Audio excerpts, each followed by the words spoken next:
Carmen Banana with a special episode of Carmen's Banana Cookie. Hey, and here we are at the Houston International Airport, where you are going to Carmen Banana, white courtesy food. Carmen Banana, white courtesy food. Well, can't I get away from anything? Oh, it's just Mama Carmencita wanting to know where I am.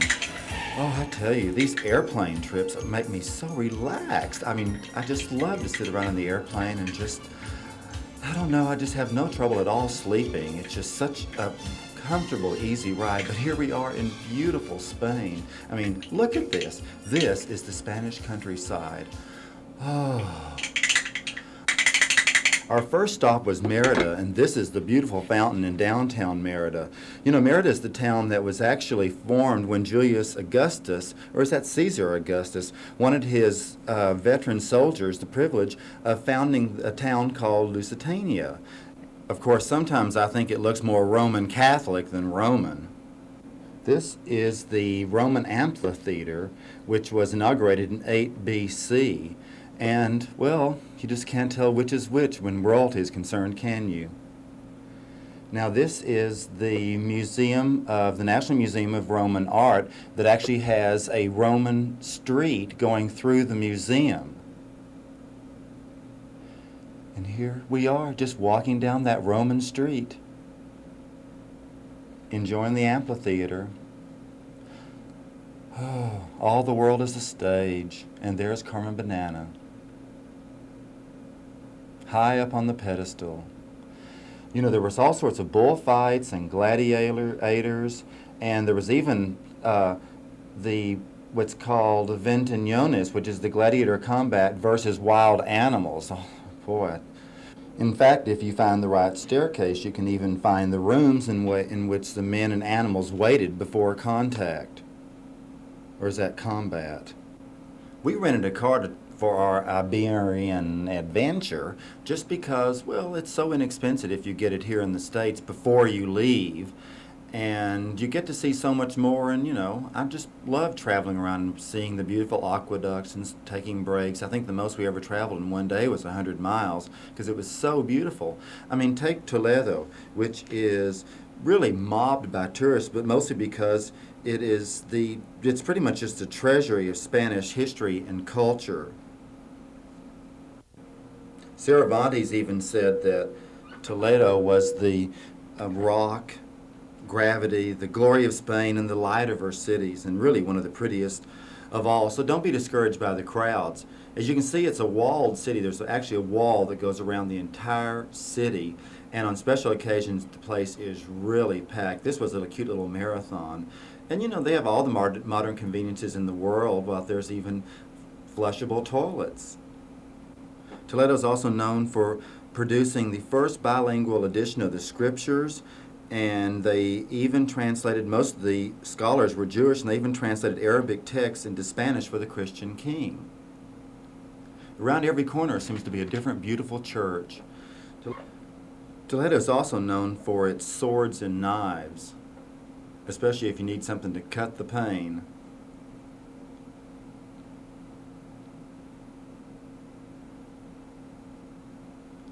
And of course, all sorts of souvenir shopping is available in any of the major cities, for that matter. There's always something to buy, always something to spend money on. All these little cositas to take home to your friends. Aye. I mean, talk about shopping till you drop.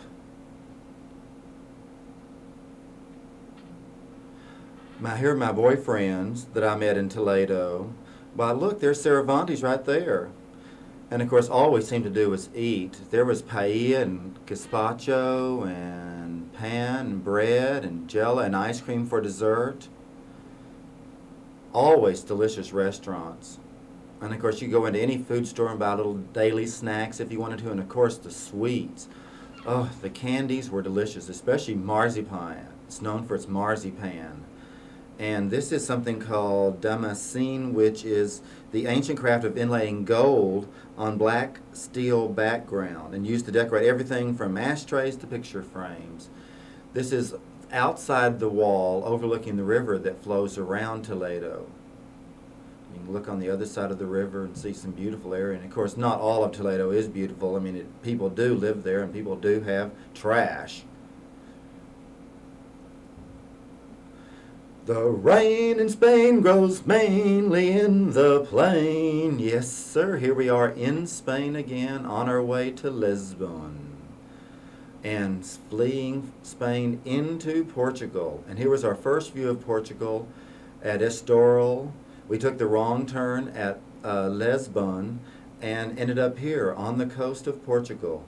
It was real funny. The tour book said that Estoril was the playground for the rich and famous. Well, our hotel, which is the view out the window, was only $30, and it was one of the nicest hotels on the beach. I mean, wine and dinner was only $6, and here's where we found out the truth, that Carmen Miranda was actually born in northern Portugal, but then moved to Brazil.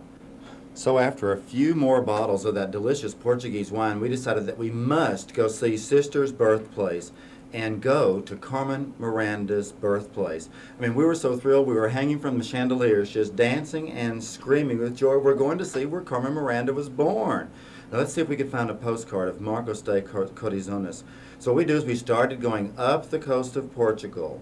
Some beautiful sights at sunset and sunrise and any time. It's just totally incredible. But we were going to see where Carmen Miranda was born. I mean, I even heard they had a museum there.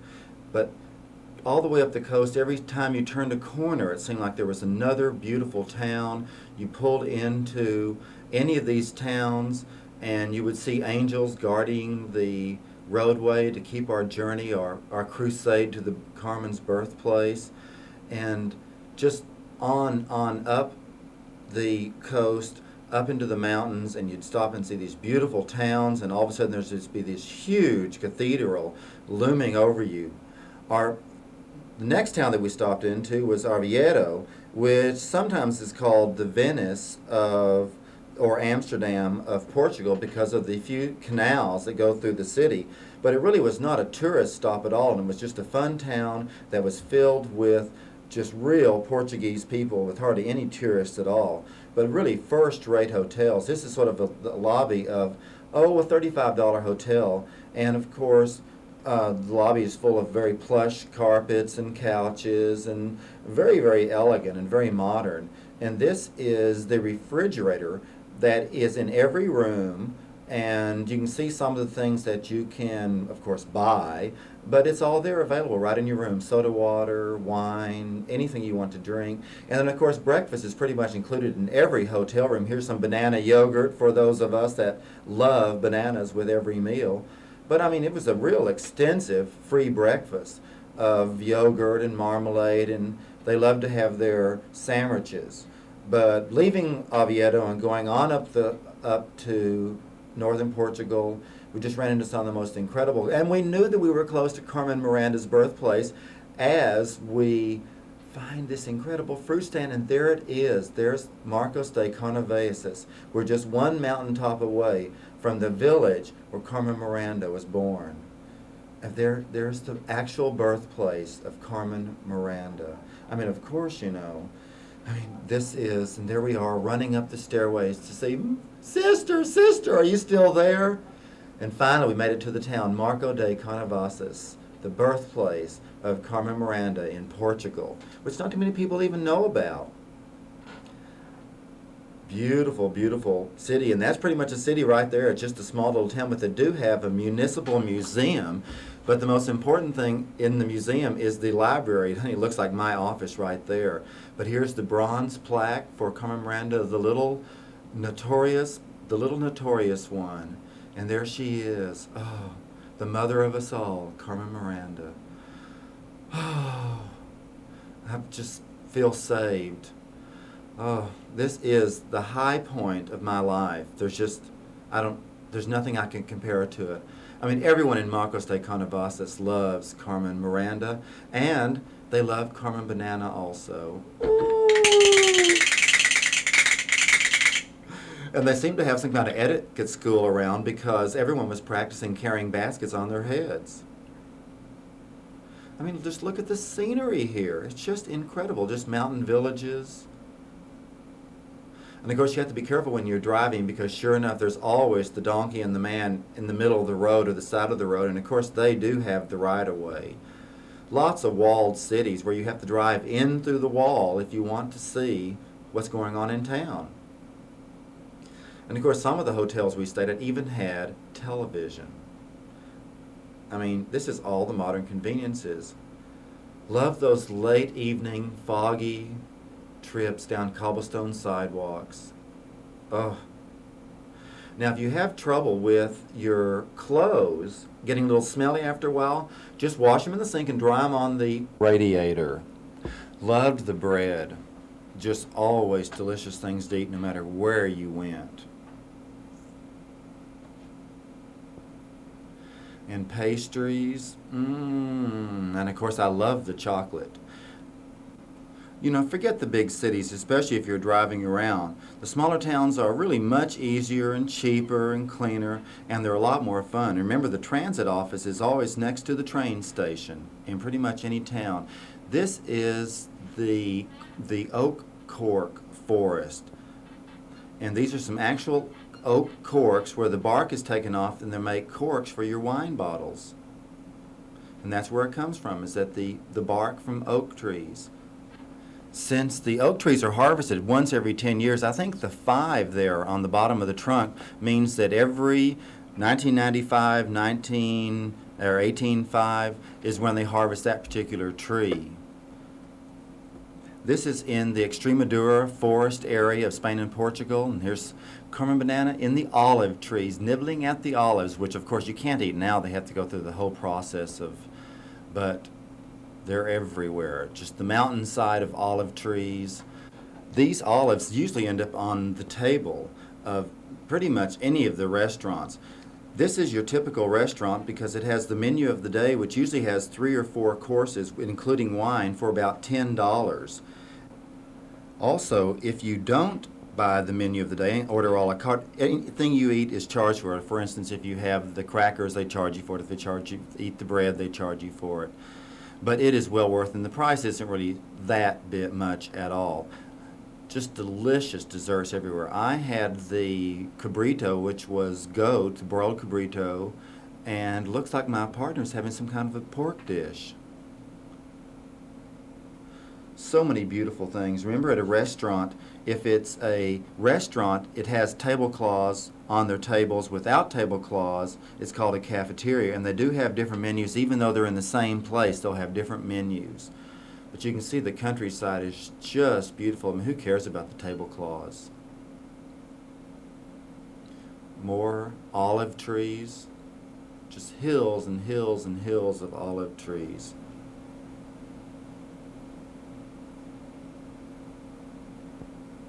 Haven't really quite ever figured out why these trees were all planted in rows. They're obviously for some reason, but unless they're telephone poles.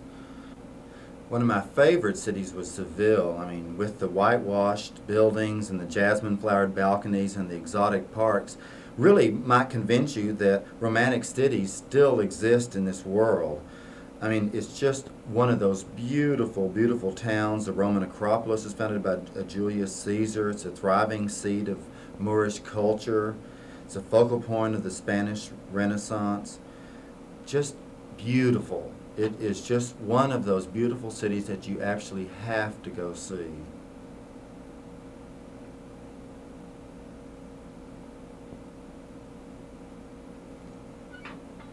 In it is the Plaza of España, which has all the different cities, or not all the cities, but a lot of the cities in Spain with their different tiles. And of course, even though it's winter, there were still flowers blooming everywhere.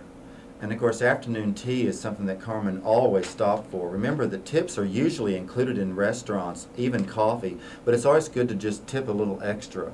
They love it. And of course, Carmen always made wishes at every fountain. 3 coins in a fountain.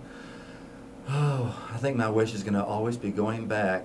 And look, girlfriend! I found some girlfriends. They said, honey, you've got to get rid of that dress. I'm so tired of it. I mean, where did you find it?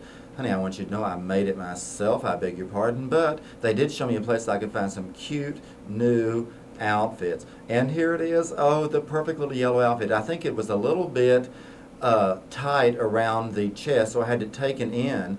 And while I had to take it in, I went to a little carnival to see, you know, there's so many things to do in Seville to just pass the time away. Aye! Scared me to death. But turned out just to be just the fun house after all. And lots of fun things to do. I mean, where else besides Seville or anywhere else can you ride a little Shetland pony like that? How cute. They had a lot of flea markets in Seville. There's always plenty of things to see, plenty of things to buy. But you know, the biggest surprise that I had for Seville was the fact that the World's Fair is coming to Seville. I believe it's in '92, and here is the first view of the World's Fair. And of course, you can see they still have a long way to go before it's going to be open. But you know, this is where it's going to be. So the economy is thriving. And of course, after all this walking, just go into any bar and order a Cruz Campo, and you'll get some of the best beer around. And of course, sometimes Carmen does drink too much, but when in her new dress, who cares? Because there's always that delicious coffee and chocolates and sweets, no matter where you go. And it's just, oh, here I am taking a little nap. It gets so exhausting. All of a sudden, one day in Seville, this poster pops up for a play, and on every street corner, hundreds of these posters just all over town. And for some reason, it did catch my eye. Wish it would catch something else. Some beautiful architecture in Seville. This is one of those Moorish places. This is the cathedral that was started in 1401 when the Catholics seized the city and just wrecked the mosque and built this cathedral in its place. And in fact, the church was built so that those who would come after us, this is a quote, would take us for madmen. And I mean, this is really, it took more than a century to build Seville's cathedral, the third largest cathedral of any style in the world and the largest Gothic ever built.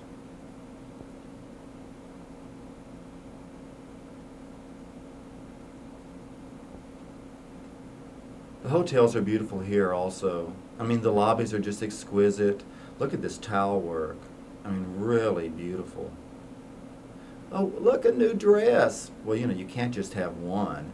What is that? The holiday season seems endless. I mean, first they have Christmas on Christmas, then the next week they have New Year's, and then the following week they have the day that the wise men came, which is the day they open up their gifts. So it's just a one big party season in Spain. I mean, everyone is out having a good time all the time. There's always places to go, always something to eat, always fun to be had. Ay, ay, ay! Terry, I'll give you 2 hours to stop that. And so we decided to head on out and head to Aranjuez, which is just about 35 miles south of Madrid. These are some of the beautiful fountains that are on the Palacio Real. And it's just one of those beautiful, beautiful areas of Spain, which is so close to Madrid. I mean, you could actually take the day trip to this town if you wanted to. And of course, I wanted to. I mean, look at some of these scenes. I mean, really.